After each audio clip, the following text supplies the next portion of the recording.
Okay, admit all. There we go. Hey, George. Hey, Christina. Hey, Simon. I see you there. You too have gone fully shaved. No, I'm just trying to look younger. That's all I'm doing. Is it working? No, because unless I shave all the gray here and here, there's no point.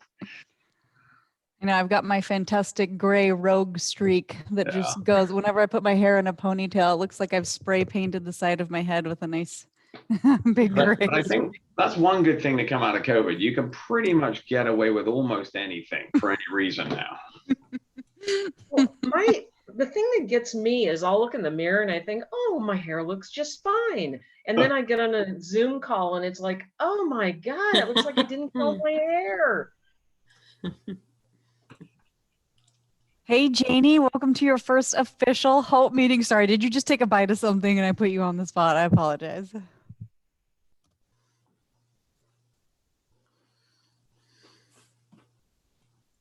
Janie, you're muted.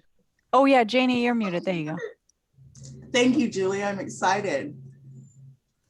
Really. I am admitting everybody from the waiting room, so I apologize if I'm distracted going back and forth at the beginning here. Hey, Jim, you're back. How was your retirement vacation? I can't hear you, by the way.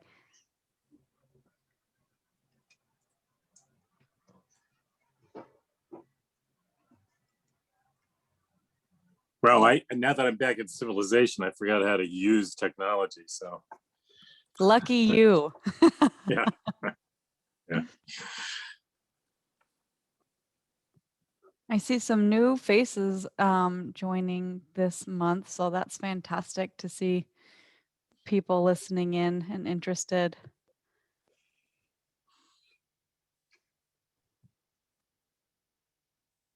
I'll give another minute or so. I see people keep joining. Christina, I think I see your phone number as one of the callers. Can you confirm that's you? And hopefully test out your audio.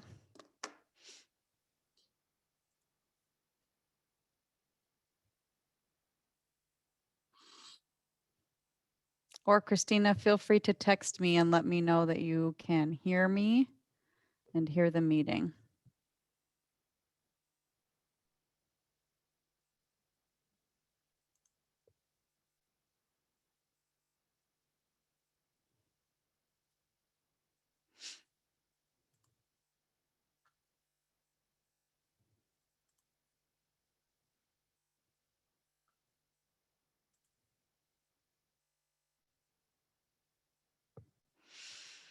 Okay, well, welcome everyone. It's 4 o'clock, so I'll go ahead and get the meeting started for you all.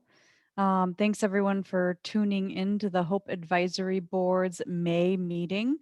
It looks like we have most of our board members here. I'm just doing a quick check and making sure there's nobody in the waiting room.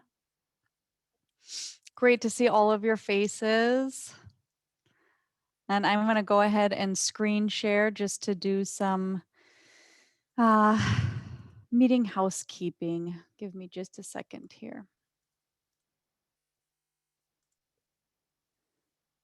Okay, Christina, you're muted. You try to unmute yourself with no luck. I'm going to go ahead and test out and see if we can get you unmuted for a second. Okay, I have asked to unmute you. Let's see if that works.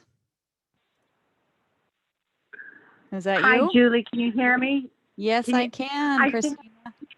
I pressed #6 instead of *6. So user error. Okay, so well, I'm here. You figured it out. Great. Good to hear you. Okay, well, we'll go ahead and get the meeting started. Welcome everyone to your Hope Advisory May meeting. When you join the Zoom meeting, you should be muted. You can start your video and press unmute. If you're attending as a member of the public and you want to make a public comment, go ahead and type into the chat. I only see one person in on the phone, and it's one of our board members. There's no need to pause for anybody who's called in. Here's an overview of the meeting for today. We'll do the normal overview and public comment, some logistical updates, vote to approve the minutes, board membership update, a couple community updates. A lot's happened in the past month. Give an overview and debrief from the joint elected officials meeting that happened last week. And then we are finally going to have our first educational component for the board from Captain Goodwin. Here's a reminder of the agreements you all made for the kind of culture you want to set as an advisory board and how you talk with each other to be inclusive and respectful, open-minded, curious, transparent, and kind. Okay, so I'm going to go ahead and stop screen sharing for, pardon me, stop screen sharing for a second here to see if we have anyone who wanted to make a public comment. I don't see anything in the chat. Is there anyone who is attending today who wants to make a public comment? Okay, seeing none, we will continue the meeting. I'll go ahead and screen share again so that you can vote on your meeting minutes. Okay, let me close this up. Give me just a second, please. All right, so your meeting minutes for April. There were a couple of tweaks. Thank you, Jan Napak, for having such an eye for detail so that you caught all grammatical errors and issues that needed to be clarified. I sent those out earlier today. None of the content of your meeting minutes was changed, but I did make those grammatical edits that Jan called out. So we need a motion from one of the board members to approve your meeting minutes. This is Carol, so moved. Thank you, Carol. Do I have a Peggy second? seconds. Peggy, thank you. And we'll go ahead and use this as a roll call. So you can say aye or nay, and you're here as I go through. Janie, of course, you'll abstain from voting, but please let us know that you're here. Flip. Yes, and I'm present. Zan. Good afternoon. Aye. Catherine. Present and approved. Carol. Aye, present and approved. Bruce, I believe, can't be here until 5 o'clock, but he let me know ahead of time and he'll be joining at that time. Brian.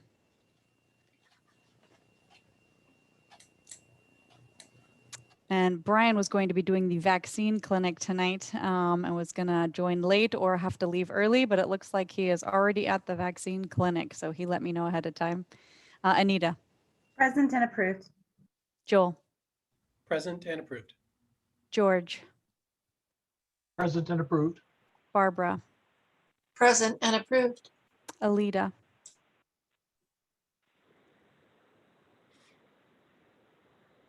Present. I know you're here, Alita. There we go. Thank you. Sorry to talk over you. You said present and approved. Nikki. Present and approved. Christina. Yes, yes. Charles. I am here and I approve. Peggy. Present and approve. Jim. Present and approved. Andrea. Present and approved. Jan. Present and approved. Reese. Present and approved. Janie. Present and abstain. And that leads, well, that makes your meeting minutes approved. Thank you, Paula, for recording that. To give a brief membership update, most of you know, but I think some of you weren't present last month, Lennox and Linda aren't able to serve on the Hope Board anymore. And thankfully, Janie Tebow has joined the board. And I will go ahead and stop screen sharing right after this so that Janie can introduce herself. Nikki Hobbs is going to remain on the board while we do some recruitment until she transitions at the end of the summer to grad school. I have been doing consulting with Johan, our Equity, Diversity, and Inclusion Coordinator with the county, and Rocio, who's our Health Equity Coordinator with the Health Department, to make updates to the original H.O.P.E application so that we make sure that it is inclusive and understandable to a wide audience and that it meets the needs of targeted outreach for recruitment to the board for folks of color and folks from our LGBTQI community and individuals who have experienced homelessness or housing insecurity. So Janie, I'll go ahead and let you introduce yourself officially to the board on your first board meeting. Hi, Janie Tebow. I am so happy to be here. I serve as second vice president to our local NAACP. I also serve on the Lynn Benton Housing Authority Board of Commissioners. So very excited to bring that little bit of knowledge into this group as well. Also, NAACP has we've formed a new housing committee. So we're really focused on affordable housing and houselessness of people of color. So I'm really anxious to be able to bring that insight into this board. So that's about it.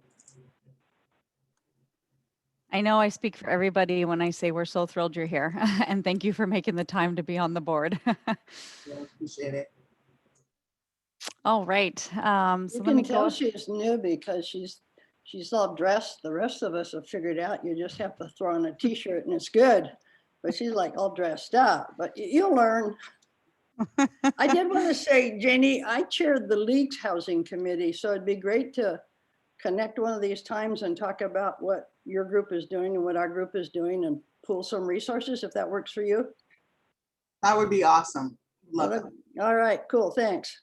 You know, Carol, I can connect you with Amy Mastraccio, who is the chair for that committee, so that you can connect directly with her and attend their meetings. I think they're happening once a month. Am I right about that, Janie? I didn't say I wanted to attend a meeting. I didn't talk about any meetings. I talked about just connecting. Okay, sure, that would be great. Thanks, Julie. Of course. All right. Well, let's go ahead and move forward with your meeting. There are some community updates, and Andrea, I know that I didn't prep you for giving this update, but you provided it offline last time, and folks have asked me about it since. Are you able to give any further update about Project Turnkey or not at this time? No, we opened this, we're just, here, I'll turn on my camera for a second. It's like Santa's workshop in here. Anyway, we're putting together a mailing today. The budget is open. Still haven't figured out another name, but we will. It'll happen over the course of the summer. But so far we've got 9 people in. We have one more to move in before the end of the week, and then we're still doing some repairs on the south building. We'll start moving people in there, but just as a reminder, so Unity Shelter is operating the shelter, but our CHF, we have CHF office space over here at the motel. Thank you. And I included the information you shared because lots of folks have asked, how do people get referred there? So that information is here in the slides for people who are interested. Another update is about Community Court, and Community Court is going to be launching here in Corvallis in June.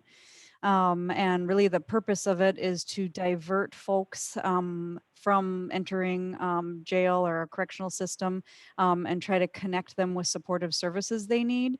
Obviously not everybody is eligible and it depends on the offense and whether it can go to municipal court, but the effort is being done in partnership with some local providers, and they're having their sort of planning meeting on this tomorrow. I'm going to try to attend if I can. And wanted to make sure everybody knew that that was happening. Joel, do you have anything else that you wanted to share about this since you are involved with law enforcement? Just to clarify that this is a program through municipal court, not Right. through circuit court.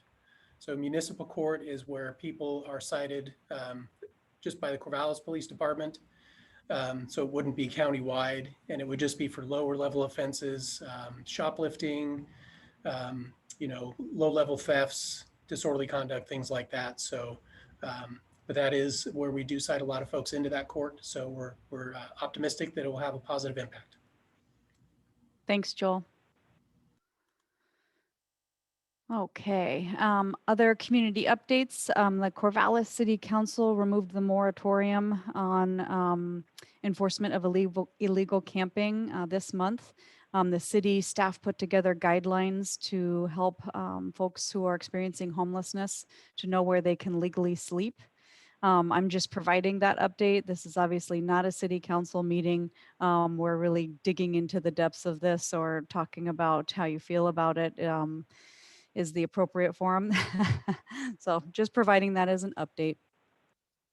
There's a funding opportunity through Intercommunity Health Network, Coordinated Care Organization, IHNCCO. And I included a link to it there. It's for proposals that want to transform how services are delivered or have projects that impact housing. So that is due next week. And I'm not sure which of our local service providers are going for this funding, but I know there's been a lot of talk about it. The last community update is about a temporary increase that's happened in federally funded housing vouchers. And I believe it was you, Peggy, who emailed out saying, hey, this is happening. And is there any Hope Board member interest in doing a work group to discuss the housing voucher increases and strategies? And there was some interest voiced by Peggy, Andrea, and Zan. So I wanted to go ahead and stop sharing and see if there was any interest among other board members in talking further about that topic. I'm interested. I'm interested as well. I don't know if it's a conflict of interest though. Would it be, Julie? Welcome you. I think, Janie, part of what we want to talk about is the new vouchers and how they're going to be used, and the fact that it's difficult to use vouchers on the Benton side of the Lynn-Benton County line because of the differences in housing values and such. And also about how we can just change the availability of vouchers generally in terms of some of the national legislation that has been introduced to expand Section 8 and change the rules of Section 8 to make it more workable for communities. So that's what I was thinking. Yeah, I'm happy to get involved in that. Be great. Thanks.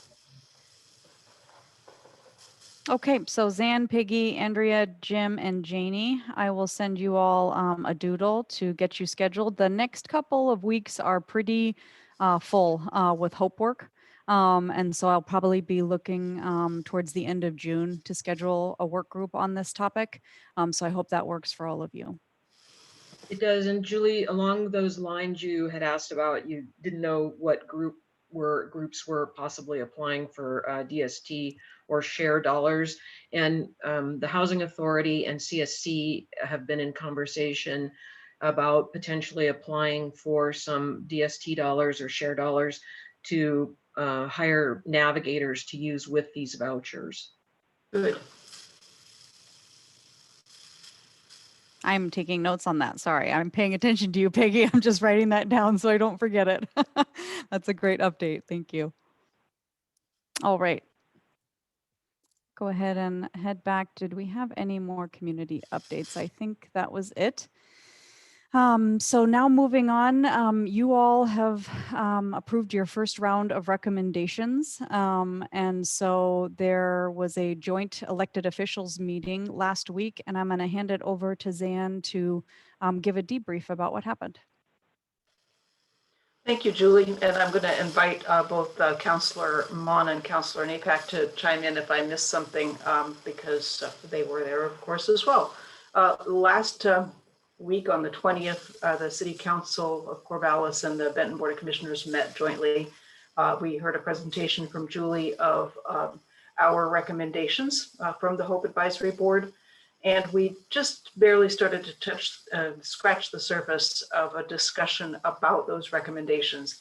And each body has had a slightly different opportunity to dig in a little deeper to the recommendations. So we agreed at the meeting that we, Board of Commissioners, will take a look at what city councilors have discussed as where their role naturally fits, what recommendations they would take the lead on, which ones they would like us to take the lead on, where we haven't identified any kind of a leading entity. Because all of us want to make sure that there's movement on these recommendations. No one wants to leave things stranded out there and with no one responsible for getting something done. So the other element was prioritization, because we recognize that even if we have someone in charge of each of these areas, or at least for facilitation and supporting community groups to get things done, we know that we can't do everything, and we don't have the people resources, and may not have the financial resources either. So that's the other discussion that will be upcoming. So once the Board of Commissioners has made their decisions, then we will meet again jointly with the City Council of Corvallis on the 1st of July and discuss those priorities and lead roles. Before we even get to that point, however, the City Council has on their agenda to accept the HOPE recommendations on the 7th of June. And the Board of Commissioners will be looking at the same recommendation to accept all of the HOPE 15 recommendations on the 15th of June. So frankly, personally, I'm really excited. We will have a plan. It won't be a worked out plan with deadlines and all of the lead roles yet, but we're getting there. And we can take that to other funders and start to recruit partners, and just all systems go. So yeah, thank you. Zan, if you don't mind me just adding to that, one thing which gives me a lot of just hope is not a meeting with this many people, with the entire Board of Commissioners and all councilors. You can expect to see some disagreement and some debating. And honestly, it was a very positive meeting, and everybody was excited by the recommendations. So I'm excited to move forward with this. Could I say something? Sure. Thank you. I was there as well, and I agree with the comments that were there. I left in a better mood than what I went into it with, and so I thought it was overall positive. But my one comment about it is, it's clear on the city council side that there's some real advocacy work that needs to be done to help build an understanding about what the impacts of these recommendations will actually be, why they're known to work, and even more importantly, how having an adequate supply of housing across a broad spectrum will change the face of the community and the impact that it has on people in the lowest levels of this community. And so I really said there's some folks there that need to hear more about what the value of having that spectrum of housing is. And so if there are people that are interested in advocating with their city councilors, there are some folks there that need some advocacy work. Are you volunteering to lead that? I'm probably not the best person to lead it, since I live 25 miles out of town. It's probably better to come from people in the city, but I would certainly be glad to talk with anybody that's interested to say, who, in my opinion, who those folks might be. Another thing that you could do, as well as we're still accepting written testimony as always. So feel free to email the mayor and city council with any testimony you'd like, or you can submit it to the city reporter.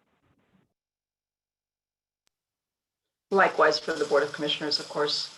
You can write to any one of us, all of us. We will receive that and share it. I do see that Jim said asked in the chat for a definition of accept.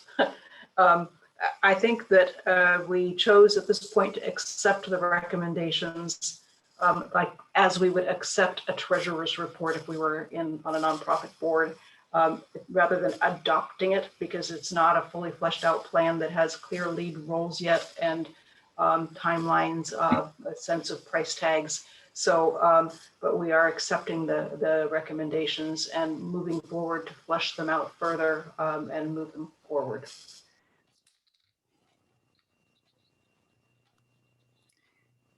Jan, go ahead. Okay, we actually talked about that for over 5 minutes, I think, at the meeting.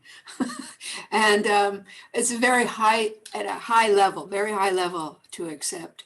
And we understand that things are going to have to be detailed. And as we dig into them, they will, and the city will be helping us actualize the plan. So good question. It was asked. And to be clear, yeah, I mean, Jan's absolutely correct with how we are right now.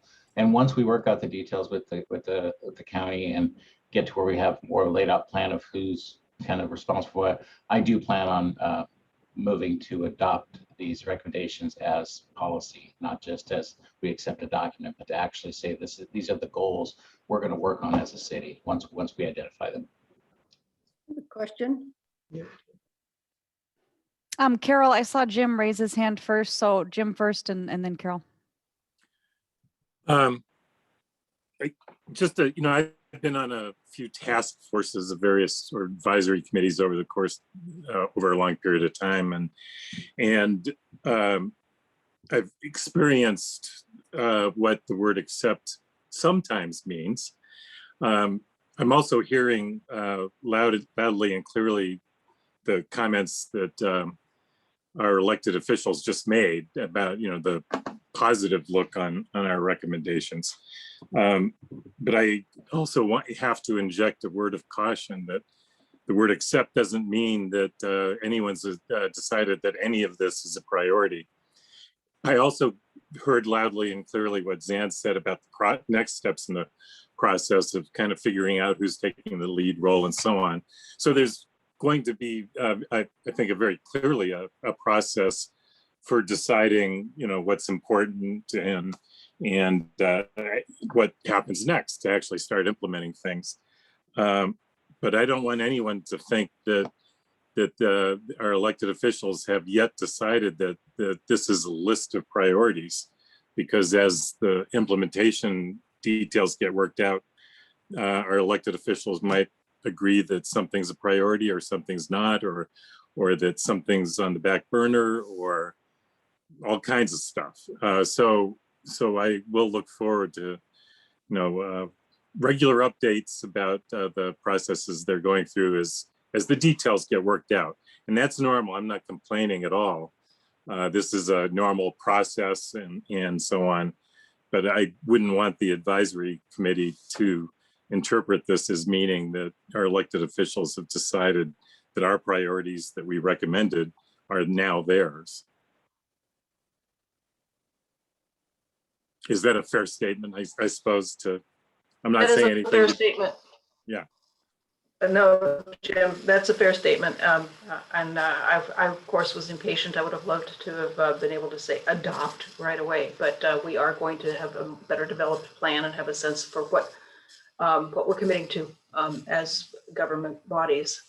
So we are fortunately in a position where we have additional resources due to the American Rescue Plan Act and some of the other COVID-related funds, and I am optimistic that we will really truly be able to move forward on a lot of. All right, Carol, did you want to chime in? Well, as often happens, Jim said in a much nicer way what I was going to say, which is there's a lot that can happen in city council in terms of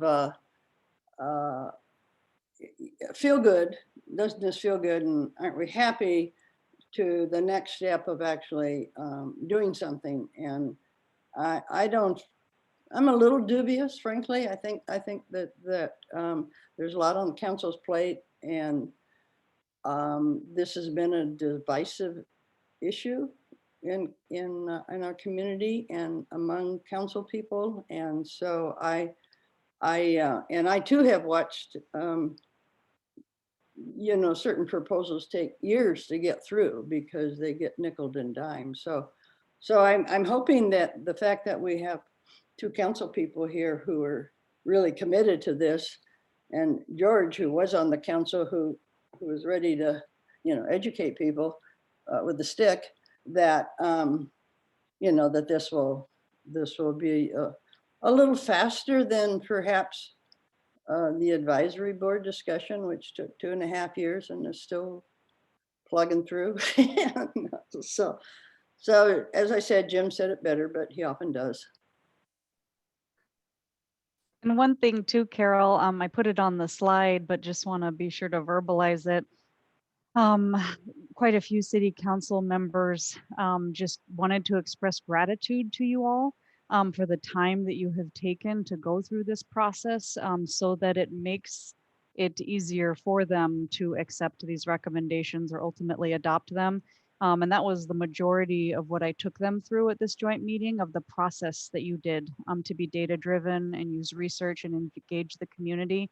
And really thank you for all of the time all of you have put in that's been unpaid time to go through a very deliberate and thoughtful process that was outlined by the bylaws that they adopted and what they wanted to see happen. So that's actually great, because if council looks at our research as solid research and doesn't feel a need to revisit it, then things go through much faster.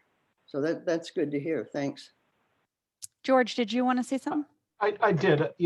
What I think we're hearing here is that it's difficult for, Carol and Jim and I and some other folks here have had experience with as elected officials and as making these kind of decisions. And what you're hearing is we understand how difficult it is to take a position on issues that are controversial within a community. And certainly these are controversial, but that's what they got elected for, to make those kind of decisions. And what I see our role here today is, and going into the future, is to really provide them with the support that they need to make informed decisions. And the one piece of information that we can give them right now, and that I'm hearing here, is that adoption is important, because Jim and Carol and I understand that if it's not adopted, then it's just something that sits there and people can do work on it and maybe not do work on it. It depends, and there's lots of things that come in place. But if the council adopts it, it becomes part of the work plan, because that's how things work in the city. Is if you actually say we're adopting this, it means it's a priority. And so staff are going to give it a higher attention.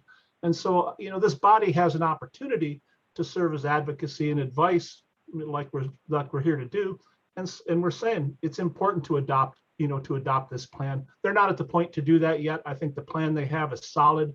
I think the direction they're going is the right direction. I think some good advocacy is there, but our job is to advise them and to give them the support they need to make that tough decision when the time. Thank you, George. All right, well, I'm going to go ahead and move on with your meeting.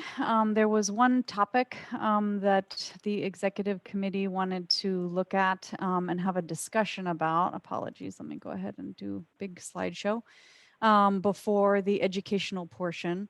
So part of the recommendations that you made to implement your 12 policies had to do with funding and legislative advocacy. So I included the 12 recommendations again for folks who are less familiar with them, or for people who missed the meeting and are going to be reviewing this at a later date. But here with the legislative advocacy, it really is about having state and federal funding for all of these topics and having some statewide leadership. And so at the last executive committee meeting, what was talked about was, are there other avenues for advocacy or resource investment that can be pursued as these HOPE recommendations are accepted? And so Peggy, I think I'm going to turn it over to you to kind of touch upon what you were thinking when wanting to have this discussion of some coordinated strategies to advocate for funds to implement your recommendations. Well, I think you're asking me to remember a month ago what I was thinking. So as I recall the discussion, what my concern was is that things are a little disjointed right now as far as funding. And so as we look at some of the earmarks, for example, that Senator Gelser and Rep. Rayfield have, there have been folks who've reached out to them, or they had pet projects, or I don't know how they arrived at what they chose. but they have identified where those earmarks are going to go from the ARPA funds. And so the other thing that happens is we saw in the last, well, in the current legislation that's moving through, is that there was a bill to support kind of navigation centers or one-stop centers. And initially it was first just earmarked for Salem and Eugene. And then somehow some sort of additional advocacy took place, and all of a sudden there were about 10 different communities that had funding earmarked for them for navigation centers. And unless and until we are very clear on how funding is going to be allocated across the continuum of needs, and unless and until we actually work hard with our legislators so that they understand that those are priorities for us in the community, I don't think that we'll see those kind of earmarks coming to address this issue that we're working on. So as I recall, that's what I was thinking. Additionally, I think that there are some other opportunities for a group of us to come together, such as we did around the Project Turnkey work, to put together proposals and for everybody to kind of maybe have a piece of it and apply for different foundation funds, apply for, you know, other types of funding that we may not traditionally have or be allocated. And Peggy, this also fits with sort of the bigger discussion of where does the HOPE board go from here? Because you have just finalized your sort of first round of recommendations. But if you all will remember back to January, over a year ago, January 2020, when most of you met over at the Madison Avenue meeting room and put a bunch of things up on the different walls, from prevention to affordable housing to things like messaging, advocacy, education, to see sort of the breadth of passion for different subjects that this board has. Maybe you know, legislative advocacy and resource development for your just recommended or for your the recommendations that you just finalized is a possible next step. And I know that this is a conversation that the executive committee will be having next month, but getting some feedback from all of you as board members about having this be part of your next steps. Well, and one other thing that I'd like to throw in, thanks for pointing that out, Julie, is that we have your position and you're one person. And as we've talked about all of these different things, there are so many components of it that need additional shepherding to get that work done, because all the rest of us have a day job too. And so as we move forward on our recommendations, you can't do everything. And so there has to be some level of resource commitment to have a team that's working on some of these things. Thank you, Peggy. Jim, I see you raised your hand. There's people on this meeting who know a lot more about the legislative process with the state than I do. But I've had some involvement over the years. You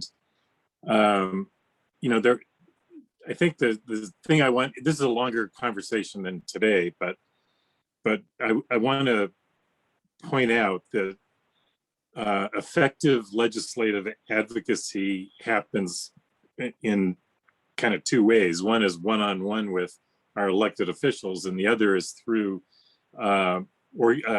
coalitions of organizations that have an ongoing presence in Salem and can talk to our legislators every day.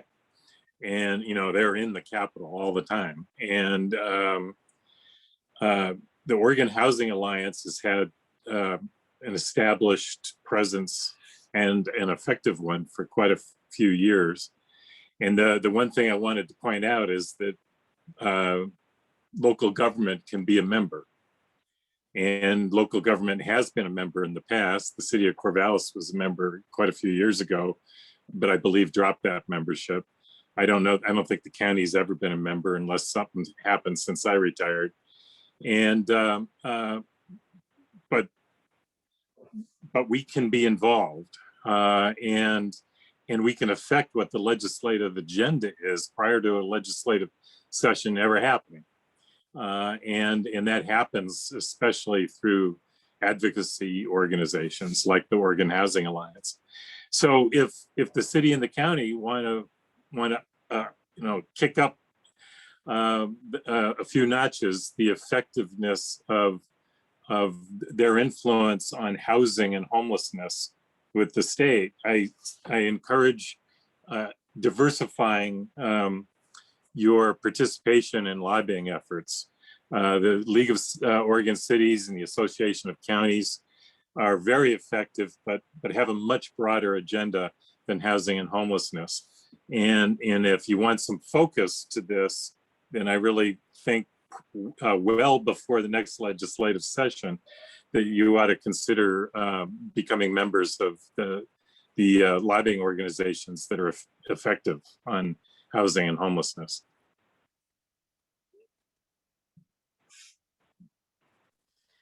Jim, I agree, and I think that's a logical step. We definitely benefit from the Housing Alliance's updates on legislative matters, and we could step up and join and become even more engaged. So we have a lot of homework to do, but that's one thing that would be easy.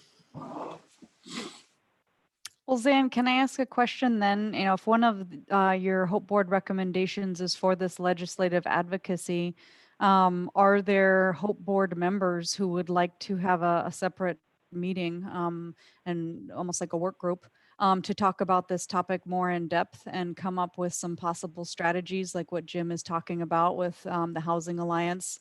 What do you think? I think that just joining the Housing Alliance is a good place to start. And what we really need to do, from my perspective, because I do engage with our legislators regularly, the most impactful thing that we could do is move our HOPE plan forward to adoption and actually have real projects in the pipeline. Because it's difficult to do anything unless we can say, we are planning to build this shelter on this site, these services. And then they can say, okay, what obstacles have you found? Let's address them. What money do you need? Here we go. But until we have that level of solution, it's very difficult for them to be supportive.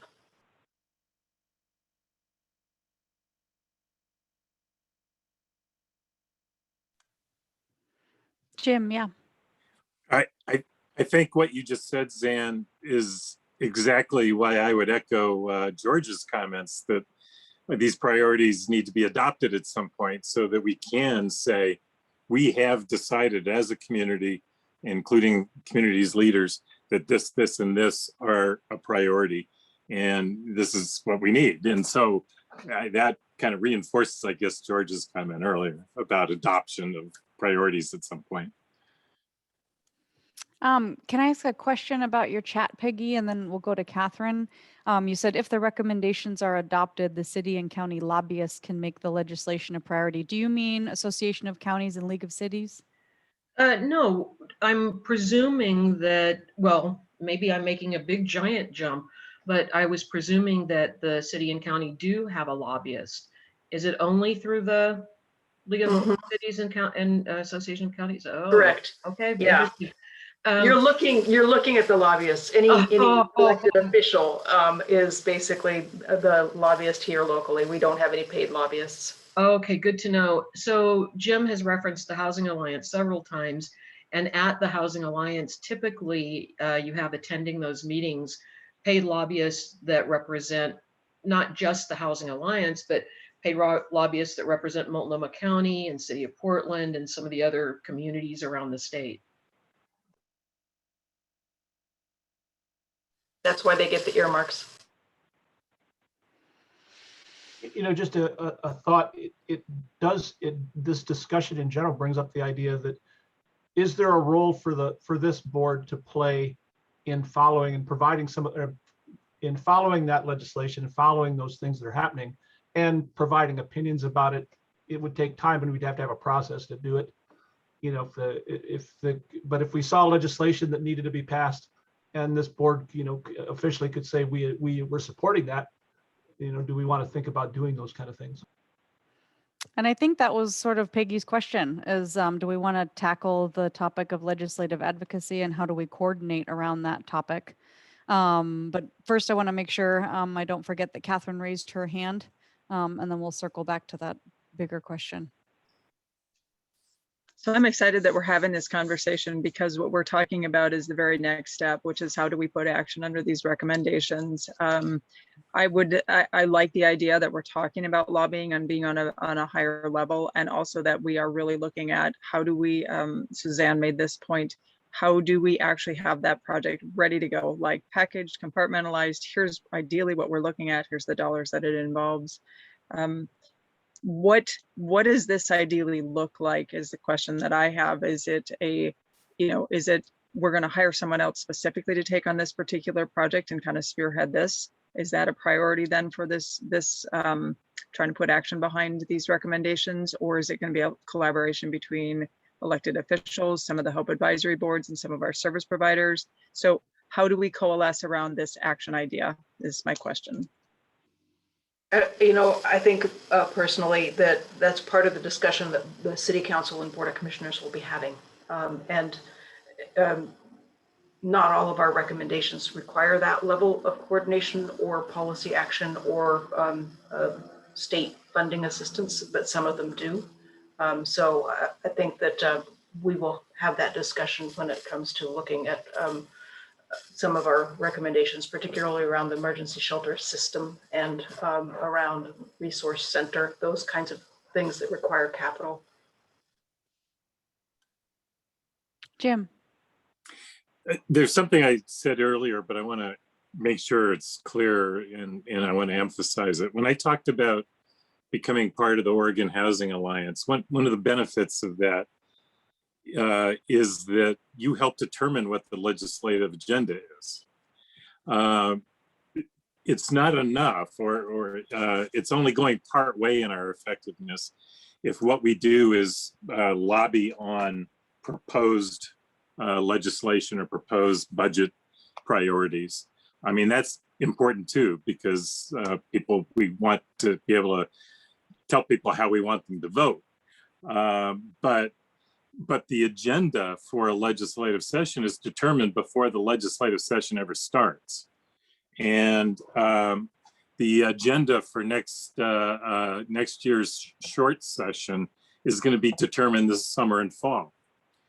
So before they ever go into session next February or January, whatever it is they start the short session, they already have the list of bills they're going to be considering. And same for the longer session. That plus the budget priorities, and so these things are cooked well before the legislative session ever begins, and that's where when we see something where the system needs to get tweaked in some way, or a funding source needs to be strengthened or established, or a policy matter is decided. It's in all those months prior to a legislative session when that happens. And that's where the real power, if you will, of legislative advocacy, I think, is born, and why it's important to be involved in these groups like the Oregon Housing Alliance.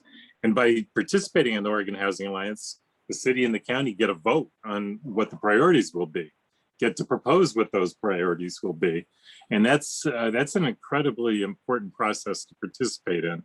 But it's where all the homework occurs. And I think where a lot of outcomes are really determined.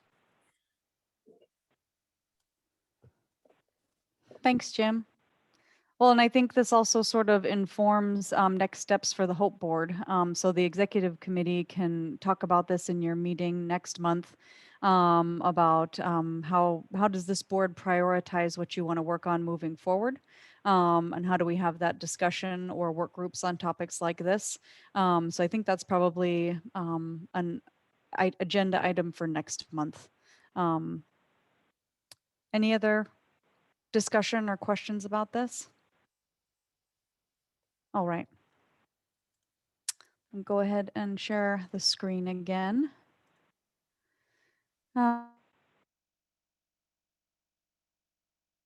To stop sharing and ask, do any of you need to get up and stretch your legs for a minute before we move on to Captain Goodwin's?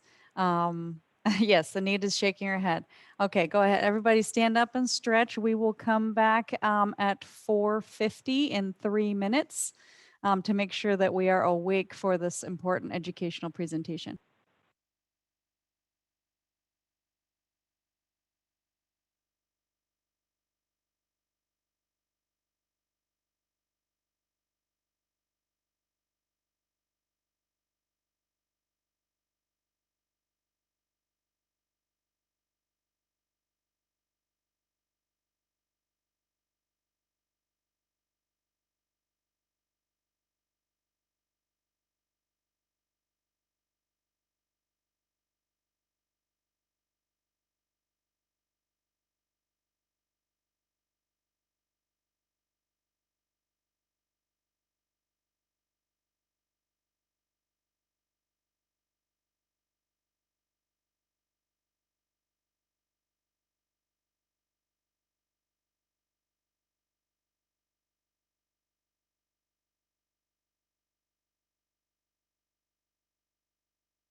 Hey, Joel, I'm going to go ahead and make you a presenter. Do you have slides that you wanted to share?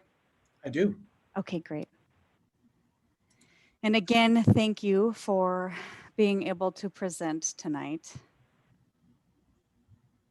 Certainly. Go for Am it. I sharing a slide that has a very lengthy title on it? Can everybody see that? Data related to the behavior-based intersection of Corvallis public safety and high-impact homeless. Perfect. I could probably think of a lengthier title, but I thought I would stop there. But just to cover what it is that I'm going to talk about, going to break down the title a little bit. This, as you can probably guess, is going to be very data centric. So if you enjoy charts and graphs, I'm your favorite guy today. It's about behaviors. And I think I've talked about this before, but that is really what creates that interaction between law enforcement or fire personnel or EMS and the rest of our community is behaviors. It's not about somebody's housing status or religious preference or anything like that. It's about their behaviors. And that's what we're going to talk about tonight. It is about Corvallis Public Safety. I don't have information from the Sheriff's Office or Philomath Police Department or our rural fire departments, but I do have some information from the Corvallis Fire Department that I'm going to share. So it's not just about police this evening. And then lastly, high impact homeless. I think we all recognize that homelessness is a spectrum.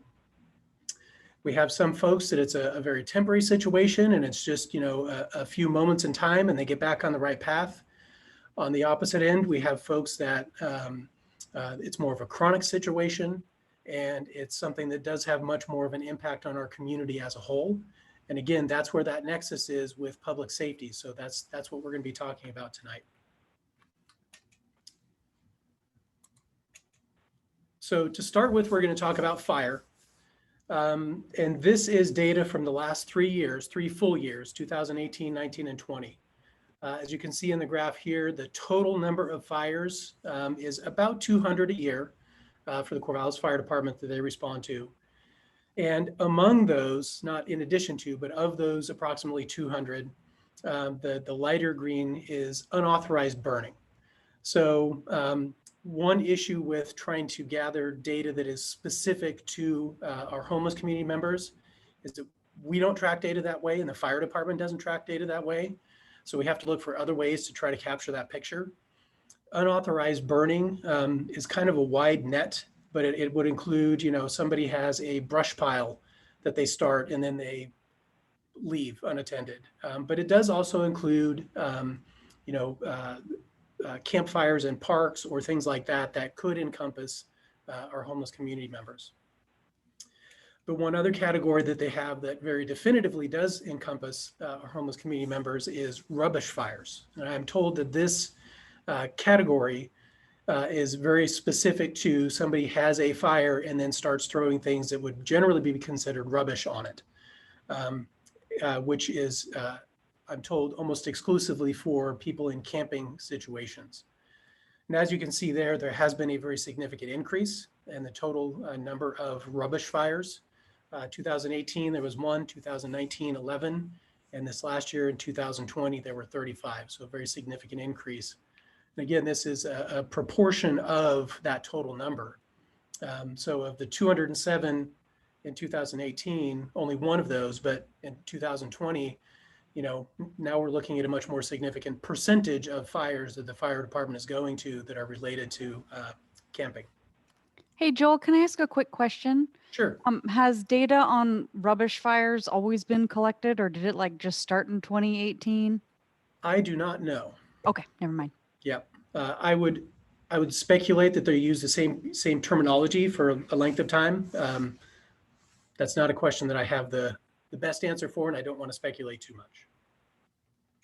much. Joel, quick question: are these calendar or fiscal years? In other words, to really encompass the whole pandemic year or half of it? Calendar year. So Thanks. the 2020 is January 1st through December 31st. Thanks. Yep. A little more recently, obviously, we're not done with the year 2021, although it seems like we're speeding through. In the last 9 months, as you can see here, 80% of the intentionally set unattended fires were within the red circles that you see on the map. So if you can't quite see that, the top circle is the area that's ODOT, railroad, and some public works property just south of Home Depot. The large circle includes downtown, the parks that are south of downtown, Orleans, and then the bottom circle is Willamette Park. So that's 80% of the intentionally set unattended fires. So again, that broader category, but that's where the bulk of those are occurring. To give an example of some of the fires that the fire department, and then along with them, the larger fires, we also sent officers have responded to. I have a short video. Hopefully it works okay. The first portion is from a fire in Pioneer Park that occurred last July. And then there's a second portion of the video from a fire that happened actually just a few weeks ago down at the BMX track.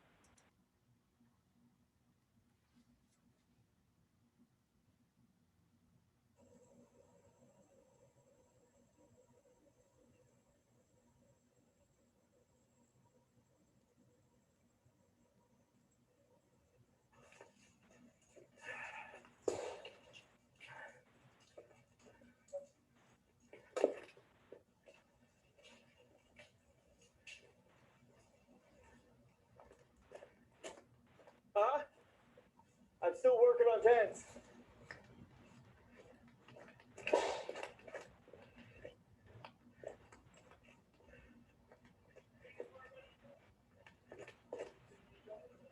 Police department, anyone home? Need to get you out. Yeah. I'm gonna start moving those tanks. 3668.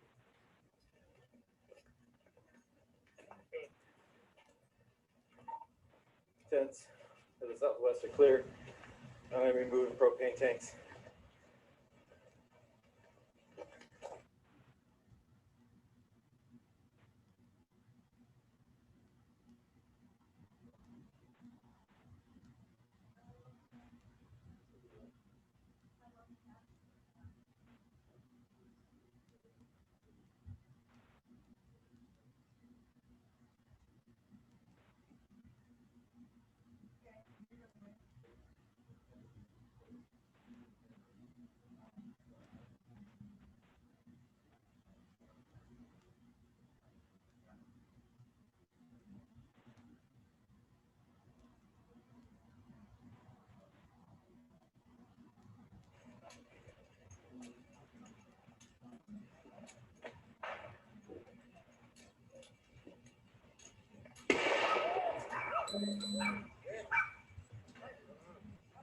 You guys see what happened? You guys okay? Yeah, we're okay. I've been telling him the past couple of days, he's been bringing more and more tanks. Good. And I'm like, dude, these are all bombs here, bro. Well, all bombs. I said, you might want to take some of these tanks away.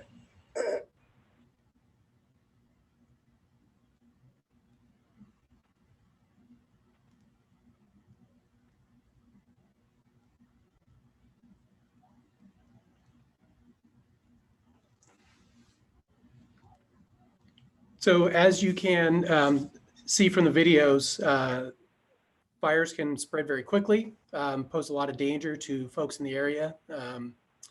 And in my discussions with folks at the fire department, these are not too unique circumstances. They just happen to be a very recent one, and then the one that was pretty impactful last summer. So the propane tanks are a pretty significant hazard in these circumstances. You could hear them exploding and see them exploding in the second part there.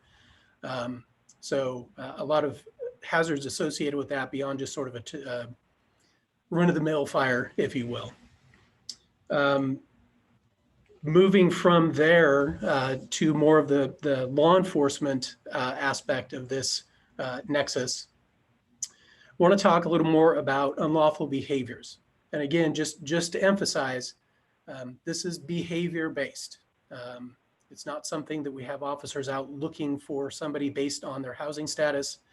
This is behavior-based, more often than not tied to a call for service from a community member about the behaviors someone is engaged in. And just to illustrate the process, if somebody does engage in an unlawful behavior, the typical process if somebody commits a crime is they engage in that unlawful behavior. An officer responds, they investigate. If there's probable cause for an arrest, they make that arrest. That person would then presumably go to jail under normal circumstances. And depending on the nature of the crime, so on and so forth, they may remain in jail until they see a judge and they're adjudicated by a judge or jury who would then, if they are found guilty, impose a sentence of whatever's appropriate for the circumstances. More typically what happens here in Corvallis, somebody engages in that unlawful behavior. More often than not, they're actually issued a citation. The citation is in lieu of custody.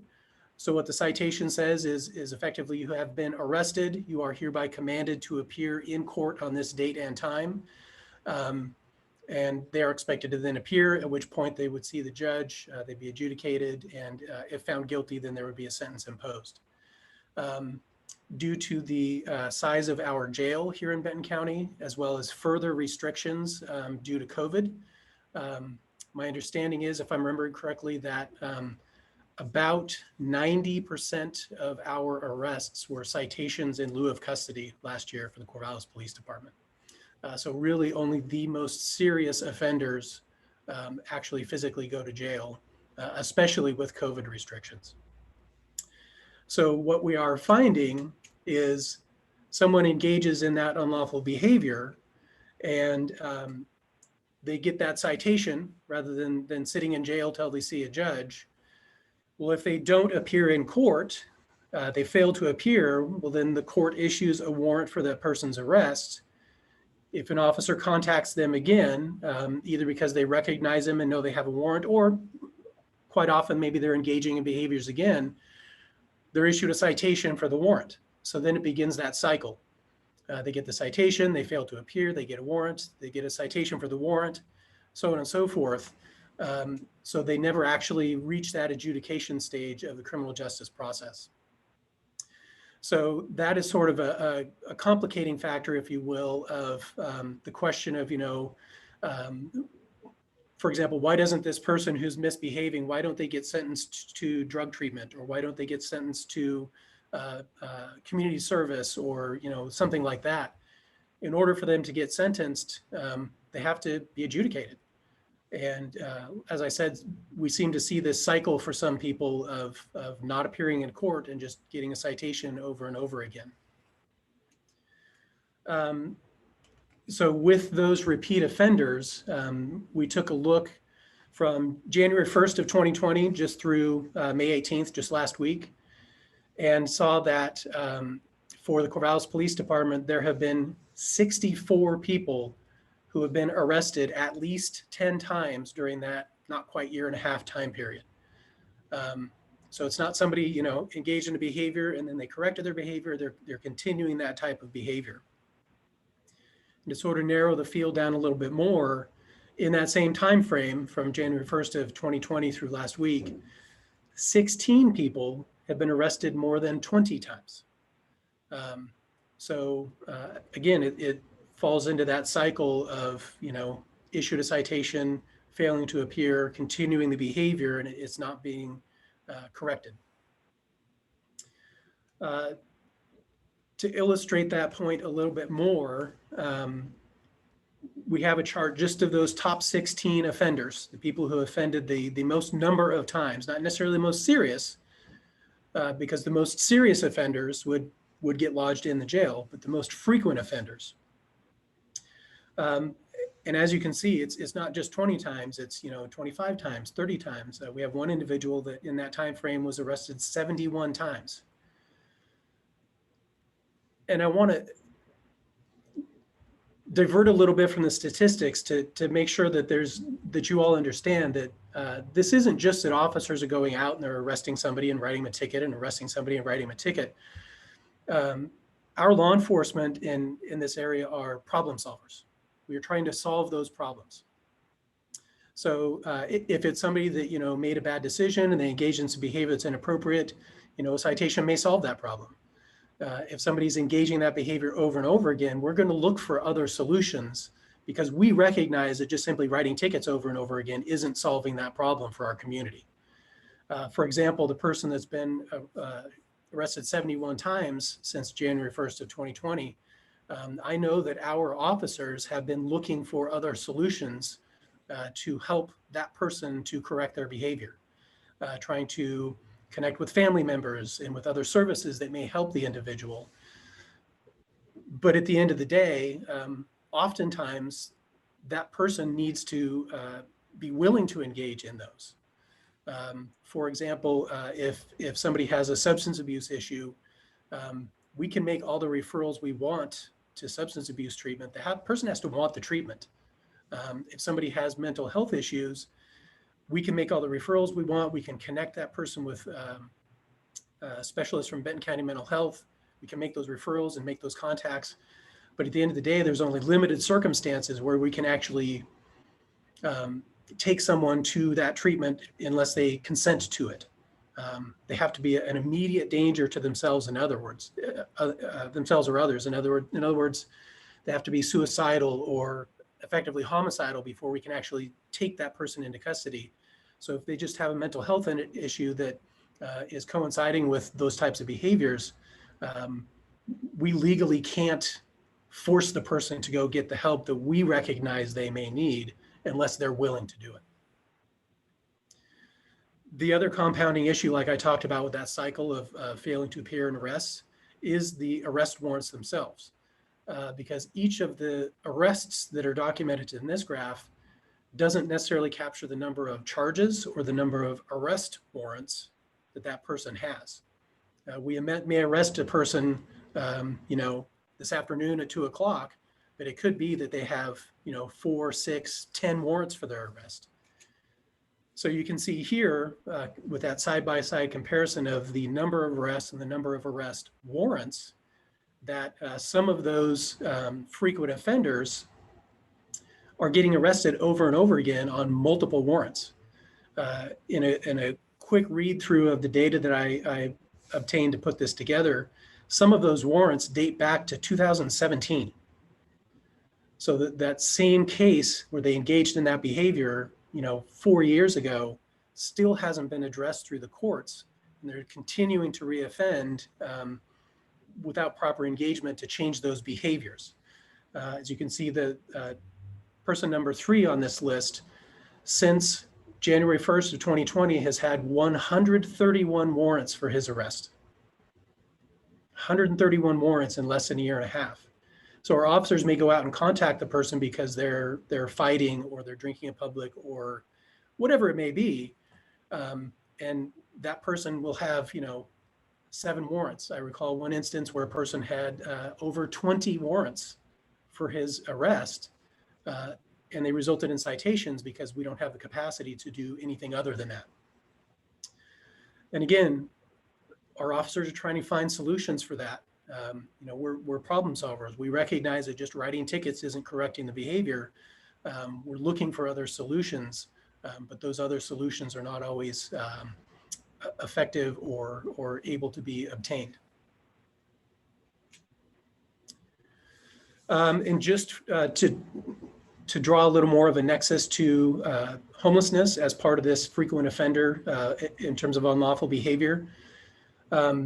As I mentioned, we don't have a box to check on our reporting forms that says this person was housed or unhoused any more than we do about their religious preference or marital status or whatever. The data that we collect either has a very specific nexus to the offense or is in some capacity an identifier, their date of birth, their name, their height, their weight, their eye color, so on and so forth.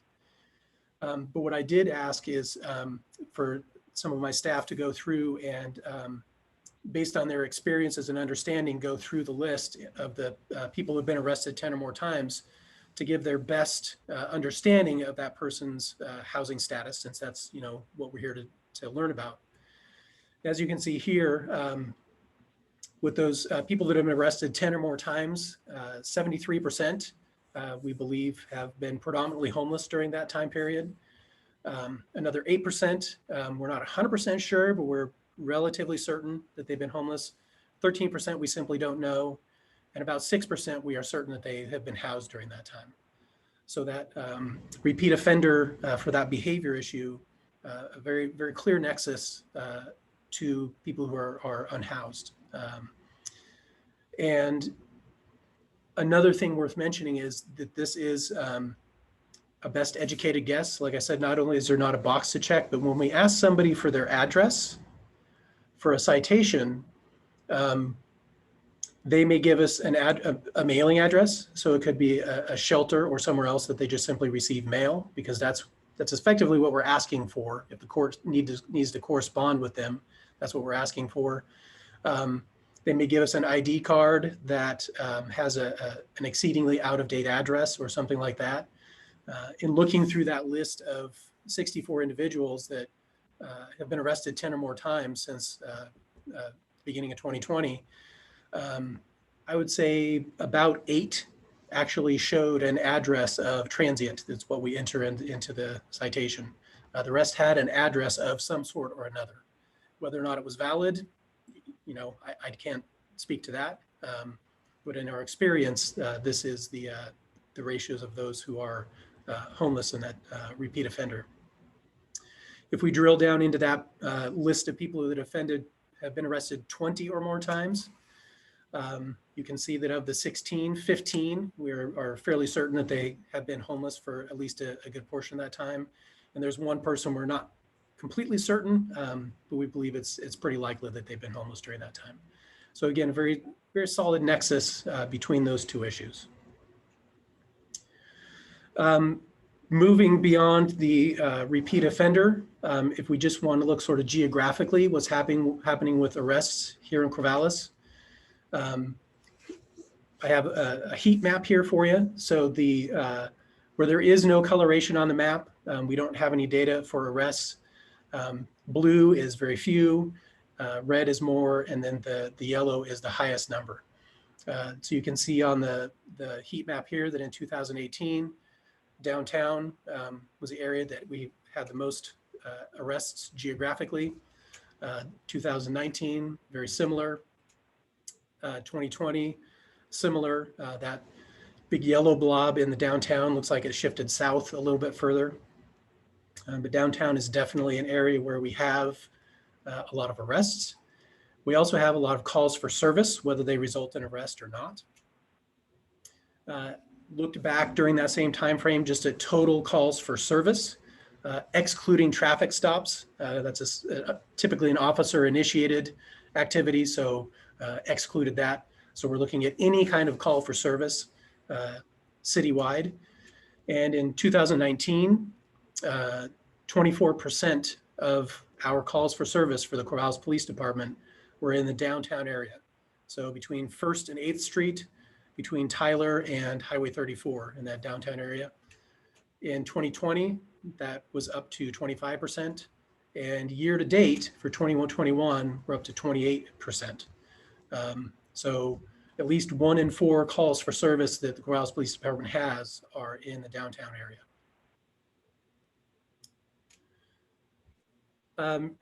Taking just another step in terms of geography to talk about some specific issues related to homelessness. I know microshelters has been something that we have talked about as a group. And currently there are 3 locations that are permitted by the city of Corvallis for microshelters. One of those just recently started with their permit. So effectively, in terms of trying to collect data, there's effectively 2. So did a scan of those addresses, and we can't separate out, the parent organization from the microshelters because it's the same address, but scanned those addresses. And what I saw is that for those 2 locations, we're averaging about a call a month is all.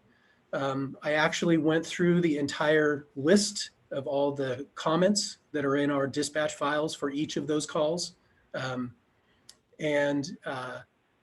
The only reference I could find to microshelters is that somebody who called in said that, this issue is happening. It is not the microshelters. It's some other area.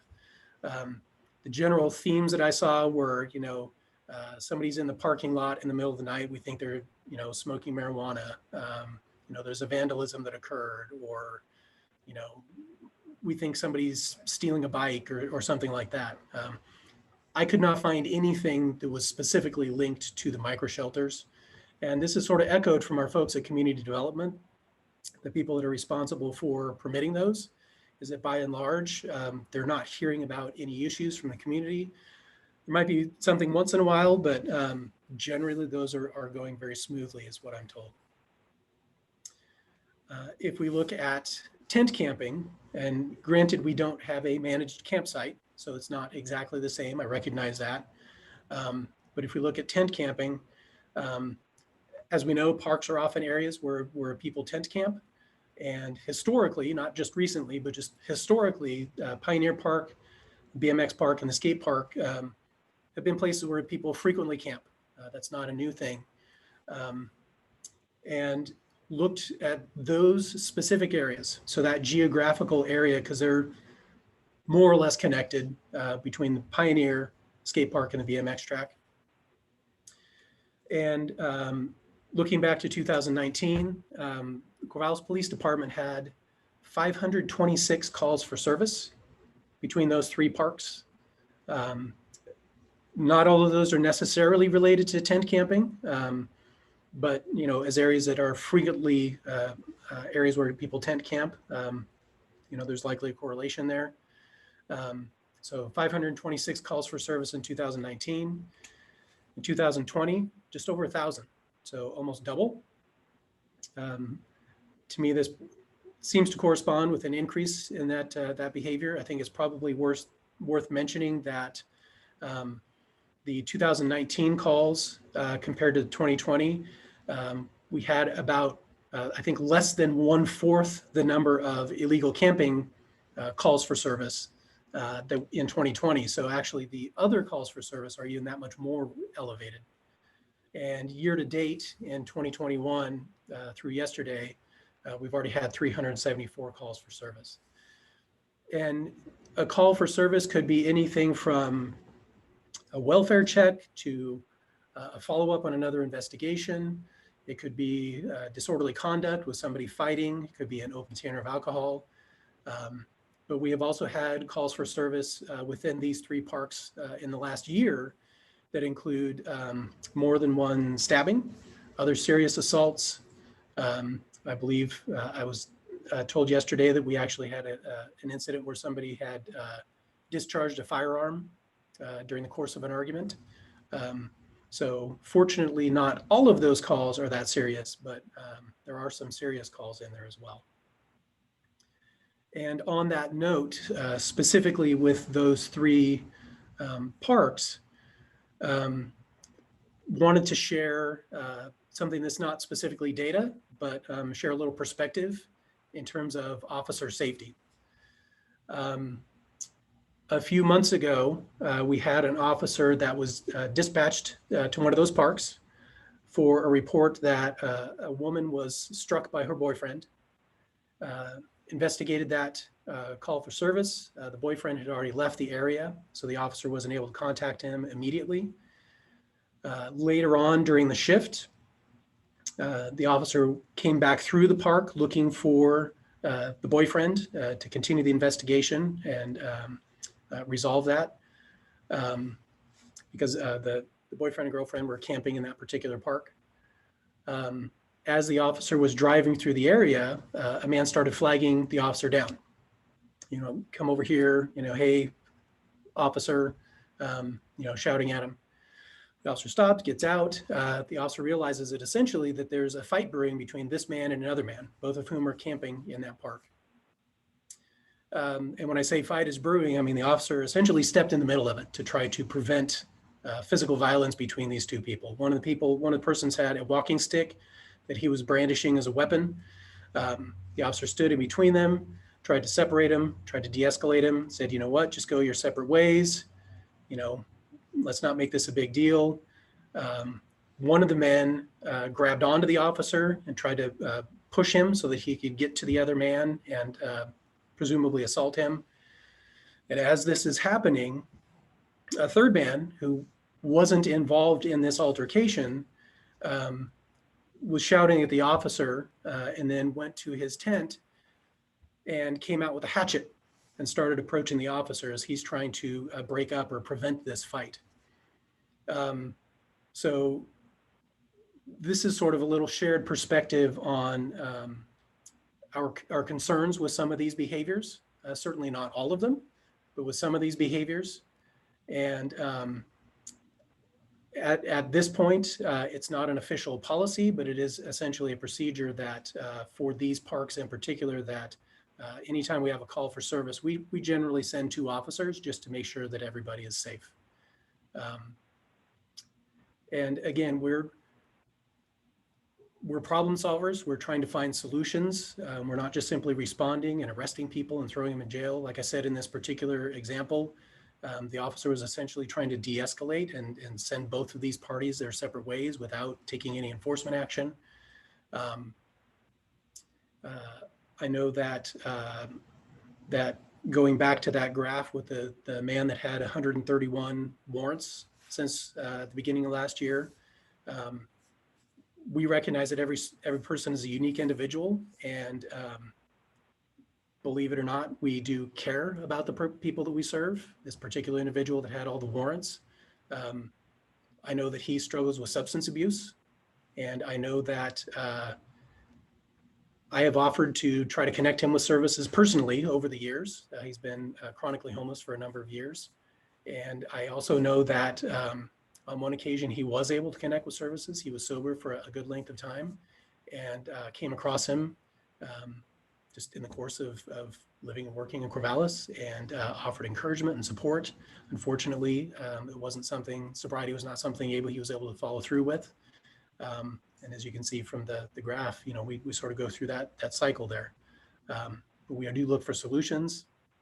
And it is behavior based. It's not something that we're out looking for these interactions, but it is in the effort of trying to keep our communities safe. So with that, hopefully I've given you enough graphs and charts for the day, and be happy to answer any questions as best I can.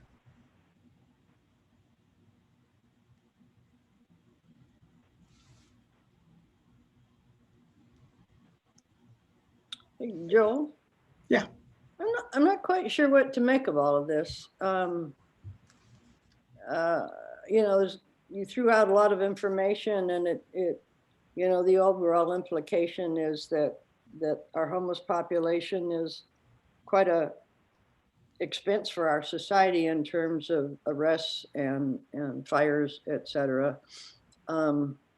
Is there kind of an overarching message that you personally want us to hear from this? It's a tricky thing because, you know, it's sort of the bad side of the homeless situation. Right. Well, and like I said at the beginning, you know, with my exceedingly lengthy title, you know, we recognize that homelessness is a spectrum. I'm quite comfortable saying that, in my opinion, the bulk of people who experience homelessness in Corvallis, we as law enforcement don't interact with. But we do have some folks that are chronically homeless that have a high impact on our community. And those are the folks that we deal with. And some of those folks we deal with pretty routinely. So would any of these be people that, if we had a cahoots program, that the cahoots people would work with, or are these at the point where it's pretty much law enforcement, in your opinion? I can tell you that pre-COVID, that Anita Earl and some folks from Benton County Mental Health and I sort of made it a pet project to go out and try to engage folks where they were.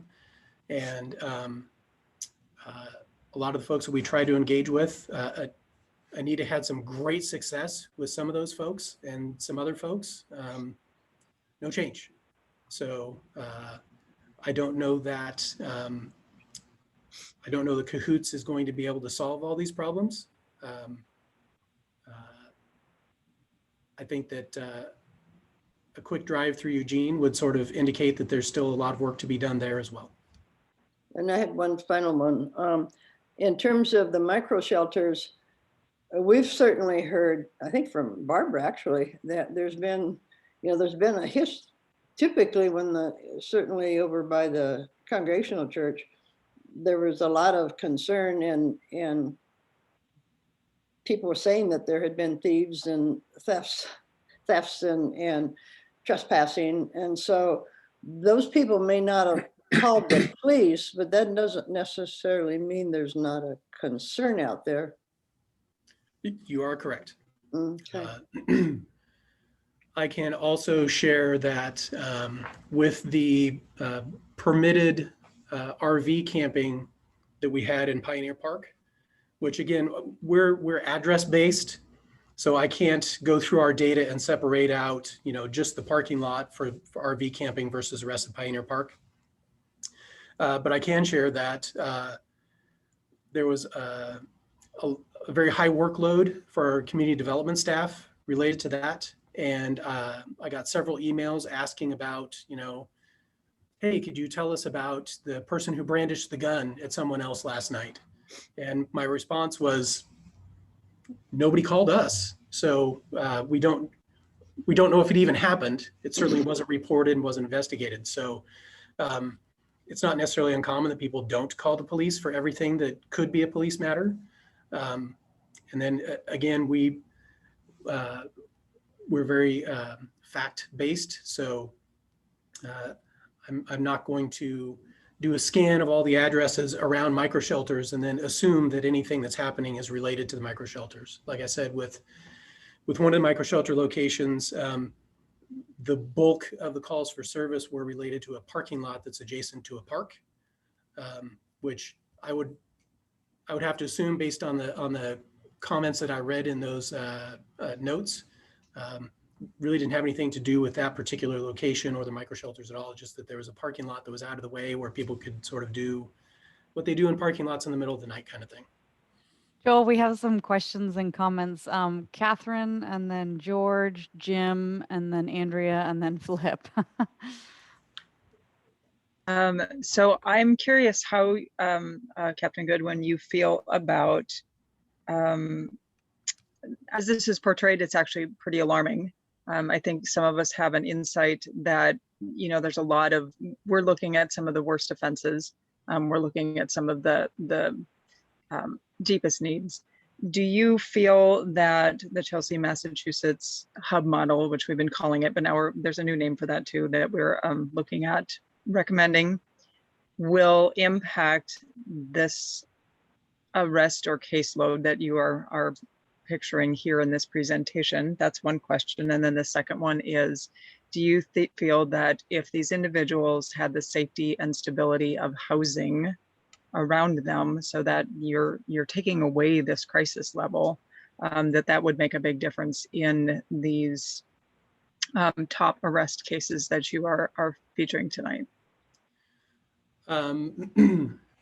For the hub or situation table question, I do believe that would have a positive impact. I believe, again, going back to the individual that had 131 warrants for his arrests,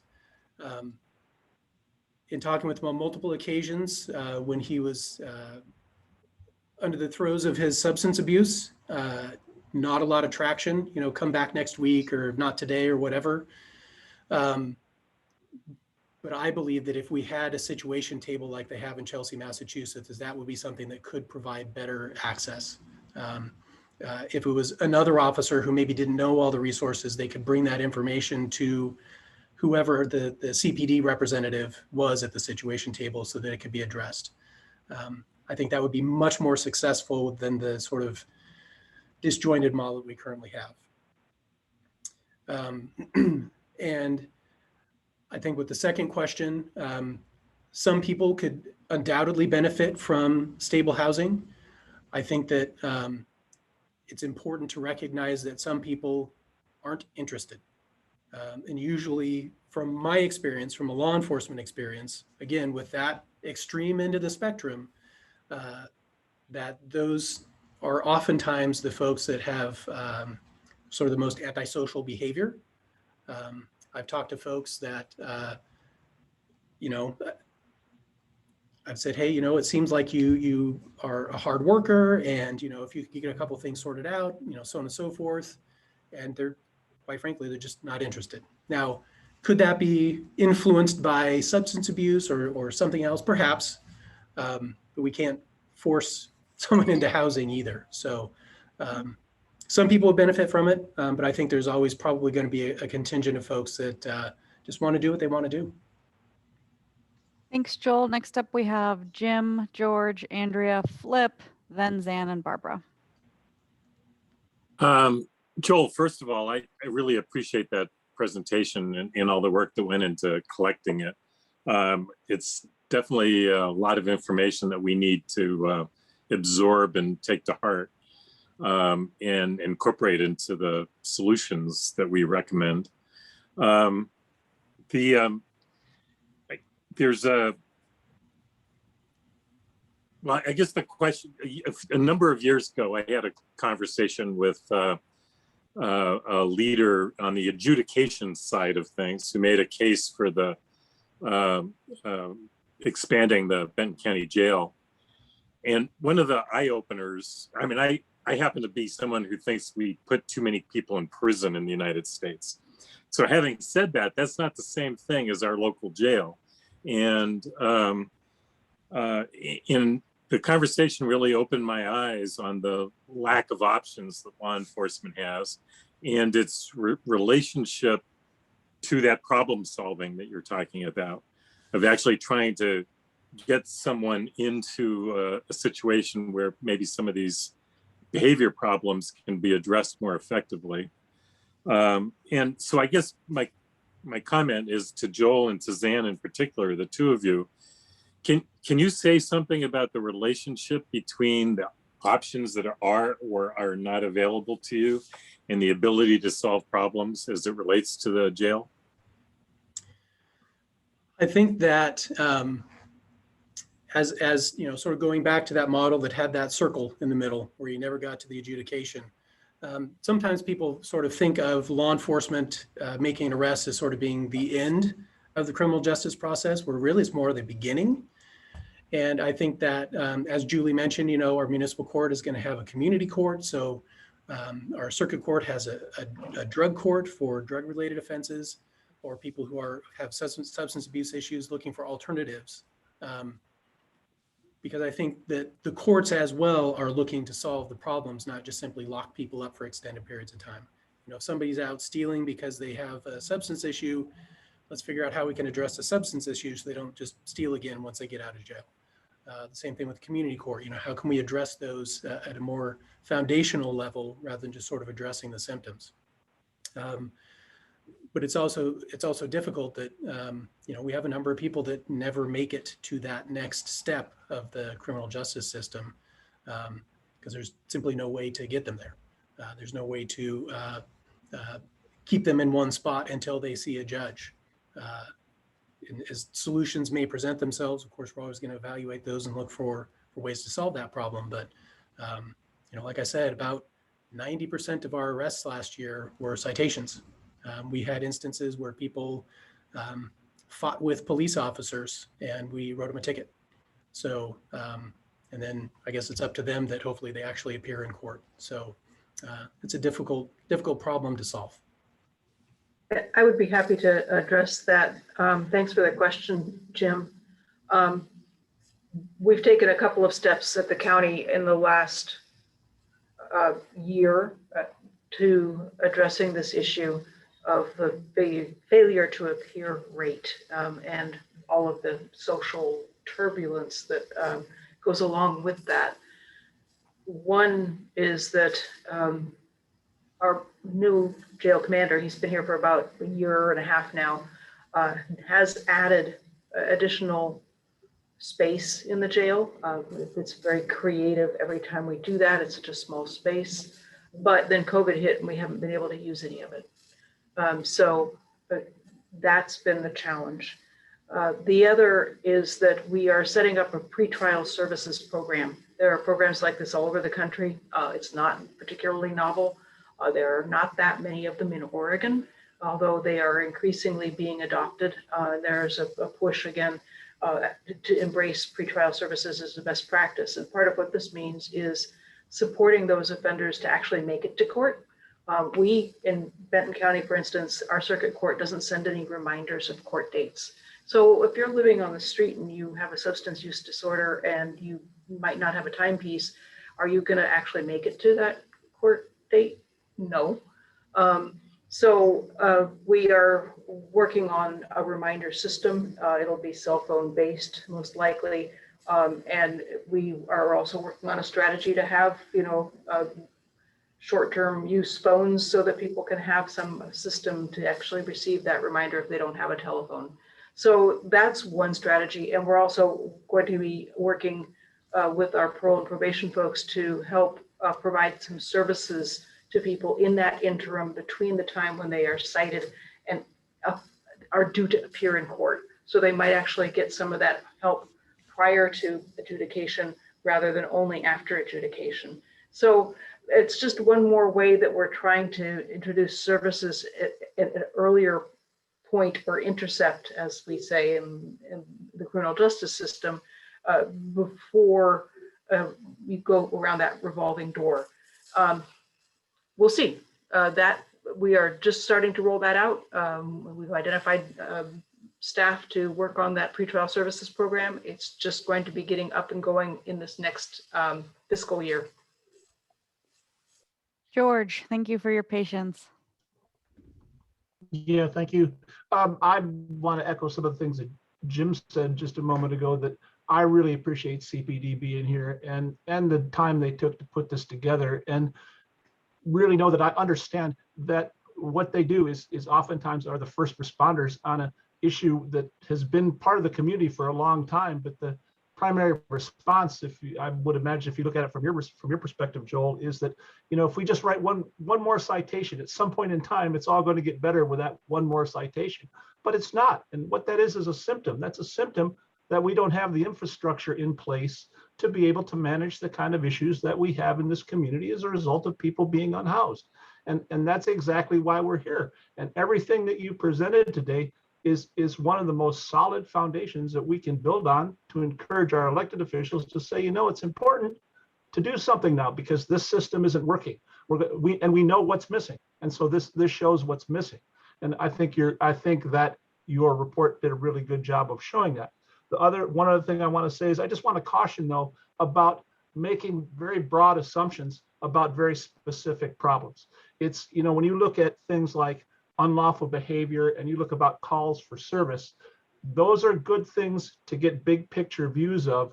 But in order to really begin to make serious assumptions about those things, we have to drill down a lot finer. And I'm not suggesting that you do that, because that is a lot of time and work, and I understand what's involved in that. But we need to remember that when I look at your downtown statistics and see the hot spots all around the downtown, well, and then say it's 24, 26% of your calls, I don't know how that relates to other communities of this size that have universities in them and have a bar district in the downtown. I mean, it kind of makes sense to me that if people are going down there and seeing what's going on there, we're going to have more calls. Also, we had a pandemic, and the statistics for calls for service at parks and other places started to go up just as the pandemic struck.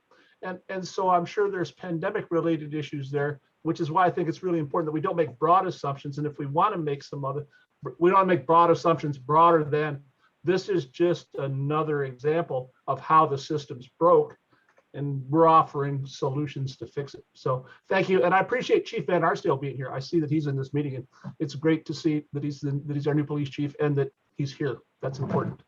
Thank you. He is our new sheriff, Sheriff, just so we don't confuse him with Nick Hurley. Well, I know him. I have to remember, I know him from the city world. All right, next up we have Andrea, then Flip, Zan, and then Barbara. Oh, I think other people have pretty much said a lot of the things that I wanted to say, but having done street outreach and worked with people in housing, I feel like we have a unique situation in our community where we do have a lack of jail capacity that affects people that are on the street. It also makes for unsafe conditions for people that are homeless. And I always bristle kind of at the idea that homelessness is associated with criminal activity. I think in our community, because we don't have that that way of when people are acting out of control or exhibiting behaviors that are dangerous or that are illegal, that we don't really have any way of putting them in a situation where we stop them until they can get into drug treatment or whatever the case might be for that person. So then we have a mix of people that are legitimate, that are on the street, that would do well in housing, or that would, that are looking for opportunities to stabilize. And we have other people that are, not even present with us, like their mental health condition is of the sort that, that unless they receive some serious treatment or something, that they're not going to listen to any kind of ticket or anything, because they're not present with us. They're somewhere else in their mind. And I think the same thing goes for addiction too. And so sometimes jail is a tool. It's not a solution, but it's a tool to help people stabilize. So we have a mix of these different issues, specifically because of the conditions in our community. And that's why, I think that we need both. We need a jail that's going to serve people better. We need crisis services that are going to serve people better, and we need housing for people. So thanks for your overview. Certainly. Thanks, Andrea. Well said. Next we have Flip. It might not be as balanced as Andrea, but from my sort outreach, I just see housing as a huge player in this. So for me, I've been promoting housing as I talk with people and going out. And when I show them it's got a fence, if they're all sitting around a campfire, they'll say, I'll never live in a place with a fence. But if you talk with them individually, they're like signing up for a tiny house. And so what I see is, one, personally, Joel, I know that the police department cares about people and are trying to help them solve their problems. I really appreciate that. And also the fact that we who do SORT outreach don't witness the crazy stuff that goes on at night. And I know the police officers know the situation in ways that we will never know. But I do know that the homeless people are nocturnal for multiple reasons. And one of them is they just like out there by the boat landing, by Michael's Landing, I was told that it's just that they don't have people watching them when they're washing their dishes and doing all that stuff. So they choose to be nocturnal. And so nocturnal is this whole different world out on the street.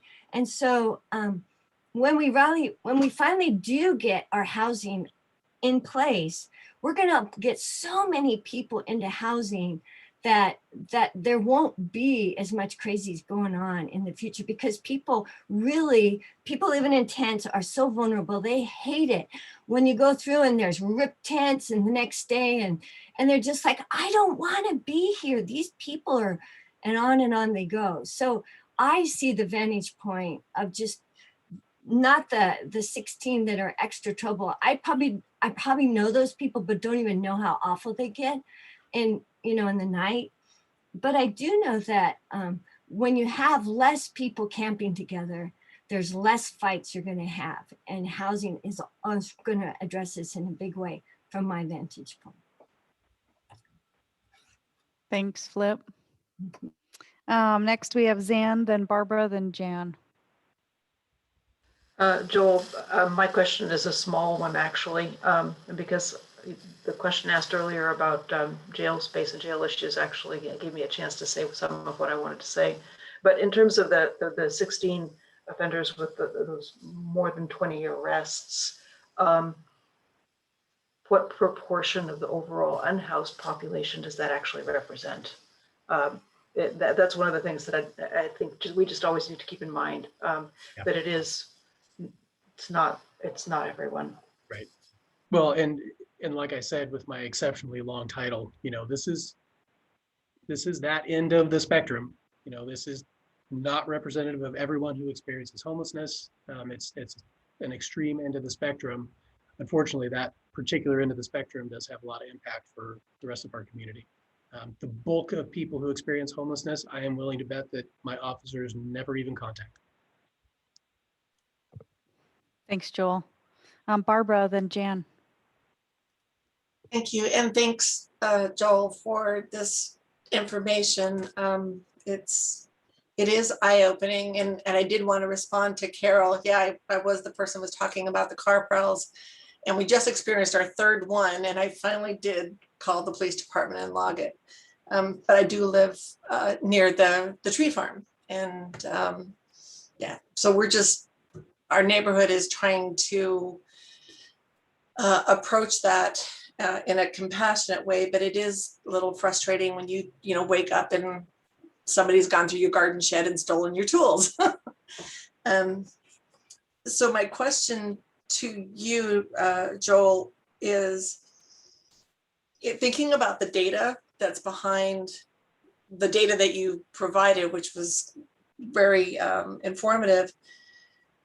You mentioned that there were 64 people that had been arrested 10 times, 16 people arrested 20 times.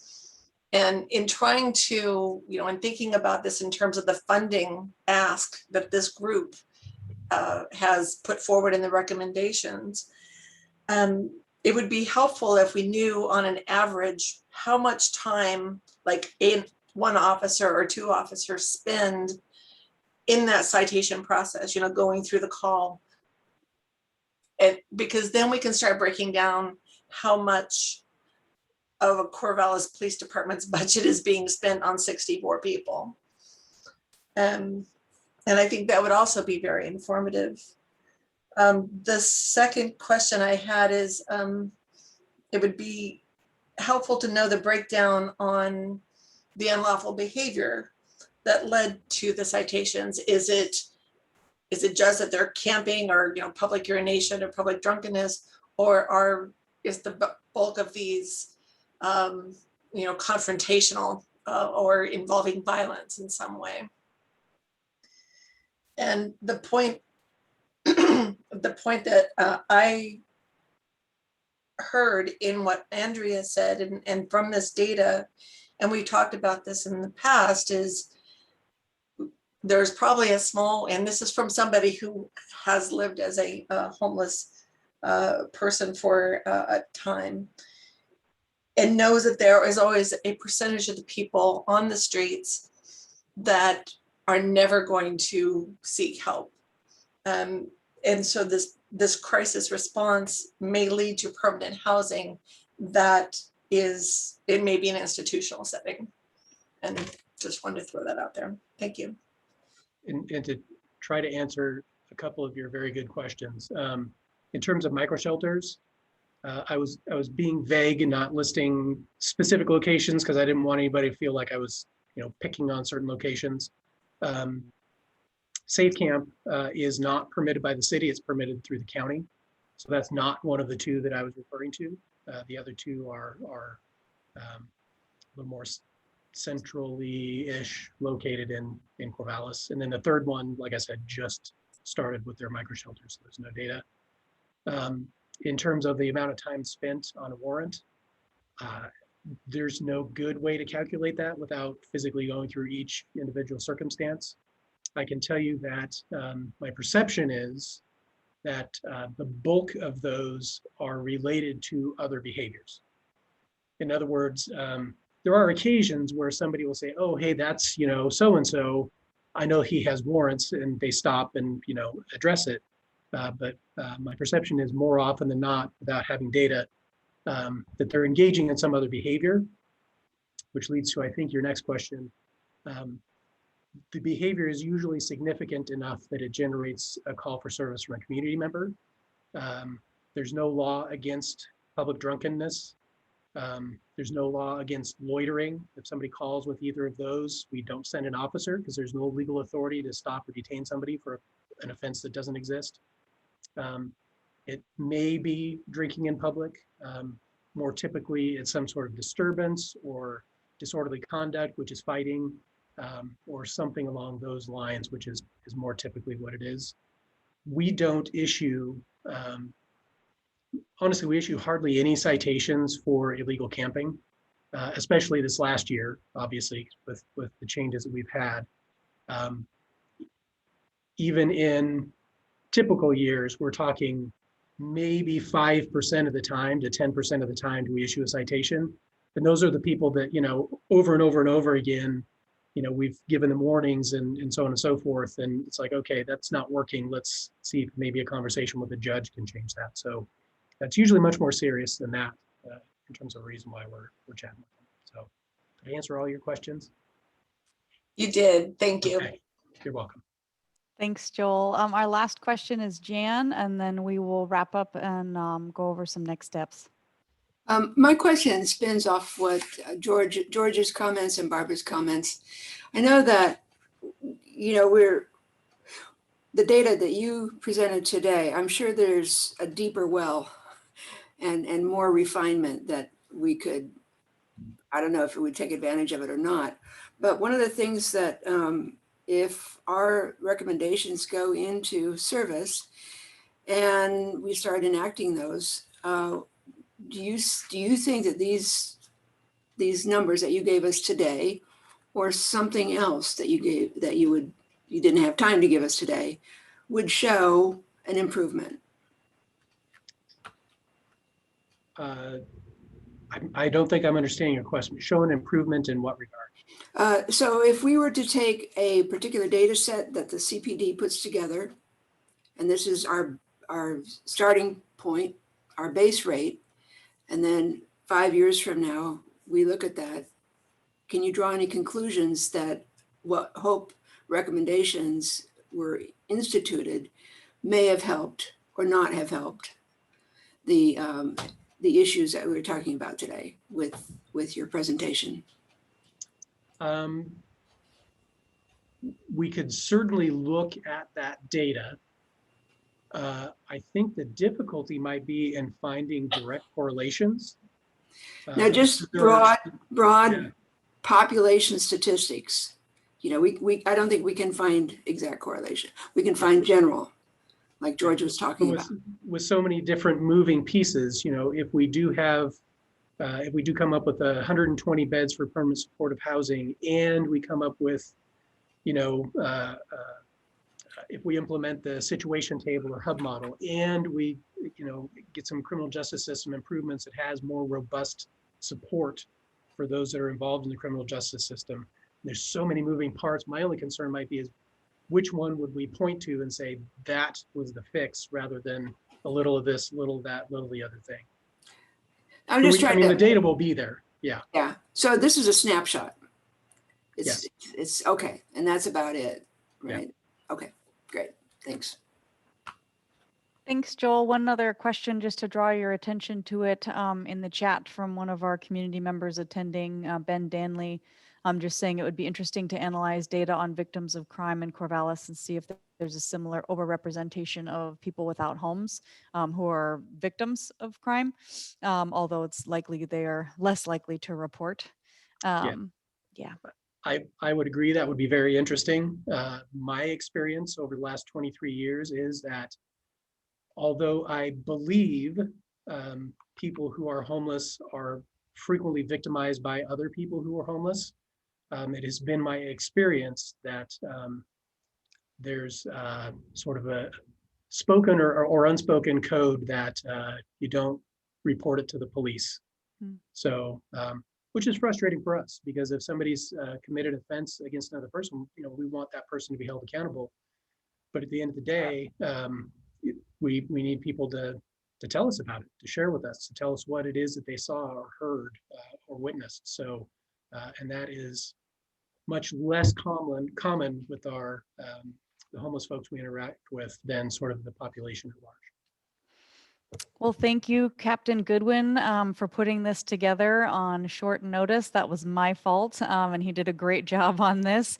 Really to share with you all as board members the intersection that we're seeing with folks experiencing homelessness and law enforcement really not being able to take people to a jail or to another place and having responsibilities, but really limits to what they can do to force people to get help or take them somewhere, even if they might need that help. I want to just go ahead and share my screen one last time just for next steps. We'll start to do some board recruitment next month and in July. And just a reminder for the hopeful timeline of accepting your recommendations in June, and then the next joint elected official meeting on the 1st of July. And I'll be sure to forward those dates to you all via email. This won't be the only time that you see them. Okay, any last thoughts from any folks on the board or our co-chairs?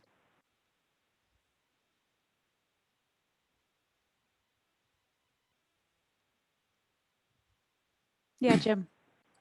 All I wanted to say is thank you again, Joel. I'm really glad you're on the board, and I appreciate the effort that went into pulling this information together. I look forward to hearing more from you along those lines.